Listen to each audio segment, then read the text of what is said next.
Welcome to Dr. Balaga's God Knowledge Doc podcast, your quick dive into the latest medical breakthroughs to keep you ahead of the curve. Let's get started. Today is June 28th, 2025. This video is on a JACC state-of-the-art review recently released in the July issue of JACC. That's the Journal of the American College of Cardiology. The video is on the impact of cognitive impairment in cardiovascular disease. What is the relationship between cognitive impairment and cardiovascular disease?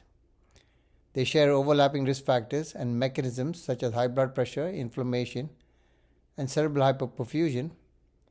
Cognitive impairment complicates the management of cardiovascular disease by impairing decision making, adherence, and comprehension of therapies.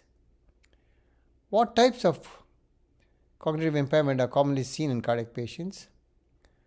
Mild neurocognitive disorder and major neurocognitive disorders such as dementia, including Alzheimer's disease, and vascular cognitive impairment are prevalent.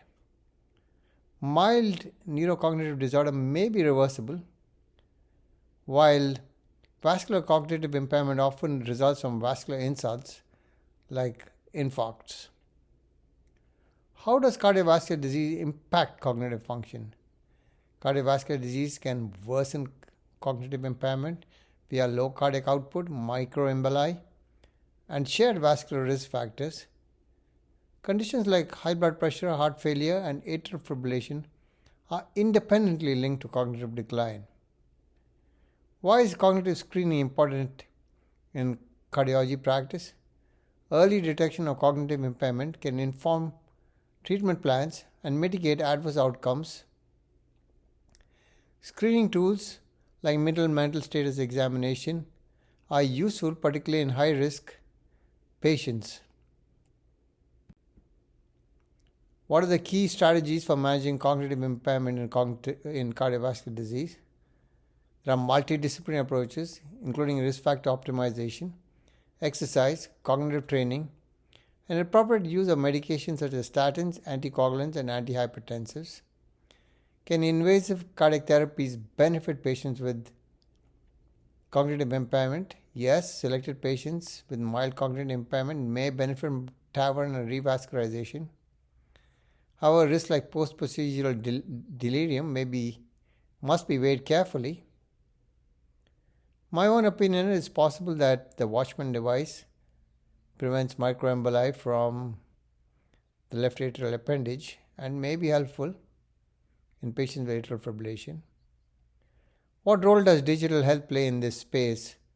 Digital health tools, example AI, neuropsych testing, telehealth, aid in monitoring and screening, but face barriers like digital literacy and data overload. Should cognitive screening be routine? Routine screening is controversial. However, targeted assessment in older adults with cardiovascular disease or multiple risk factors is beneficial and may prompt early interventions.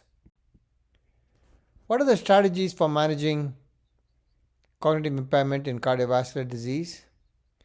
First, risk factor optimization, controlling hypertension, diabetes, and dyslipidemia, avoiding hypoglycemia and hypotension, smoking cessation, and weight control. Second approach, cognitive and lifestyle interventions, regular aerobic and resistance exercise, cognitive training and social engagement, Mediterranean or DASH diet, treating sleep apnea and depression, and having a good night's sleep. Pharmacologic intervention, cholinesterase inhibitors, memantine, avoiding polypharmacy, using anticoagulants cautiously in atrial fibrillation with advanced cognitive impairment. Consider monoclonal antibodies in early Alzheimer's disease.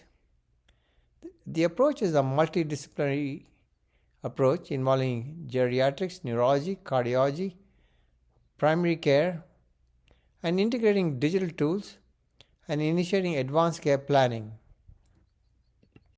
If you enjoyed this episode, share it with your colleagues. When we change how we see disease, we change how we shape lives. Until next time, stay curious, stay compassionate, and keep seeking wisdom. Podcast brought to you by Master MedFacts at mastermedfacts.com.